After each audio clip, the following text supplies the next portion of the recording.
এইমাত্র পাওয়া খবর, দায়িত্ব পাওয়ার পরই আসিফ মাহমুদের কাছে যে অনুরোধ করল মোহাম্মদ সাইফুদ্দিন। এই নিয়ে বিস্তারিত জানতে হলে ভিডিওটি না টেনে শেষ পর্যন্ত দেখতে থাকুন।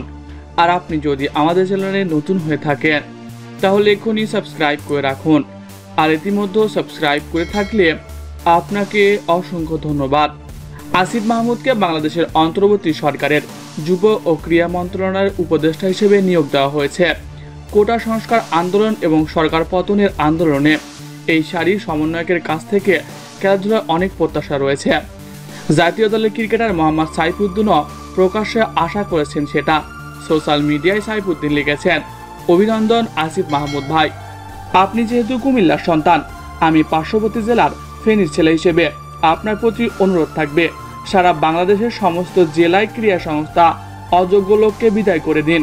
যারা সত্যিকারের ক্রীড়াবিদ ও ক্রীড়া সংগঠক, দেশকে ভালোবাসে এবং দেশের ক্রীড়াঙ্গন নিয়ে কাজ করতে চায়, এমন লোকদের জায়গা করে দিন।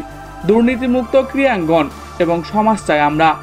অন্তর্বর্তীকালীন সরকারের প্রধান উপদেষ্টা নোবেলজয়ী ডক্টর ইউনূসের একটি বক্তব্য উল্লেখ করে সাইফ আরও লেখেন, ডক্টর ইউনূস স্যার একটা কথা বলেছিলেন, গত পরশুদিন অসম্ভব, পুরনোদের দিয়ে আর কিছুই হবে না, কারণ তাদের চিন্তা পুরনো। কে কে চান বিসিবি আবারও আগের মতো হোক, বাংলাদেশ দল আবারও সেই আগের মতো হয়ে ফিরে আসুক আসিফ মাহমুদের হাত ধরেই? কমেন্ট করে জানিয়ে দিন। এছাড়াও খেলাধুলার সকল আপডেট সবার আগে পেতে হলে আমাদের চ্যানেলটি সাবস্ক্রাইব করতে ভুলবেন না। ধন্যবাদ সবাইকে।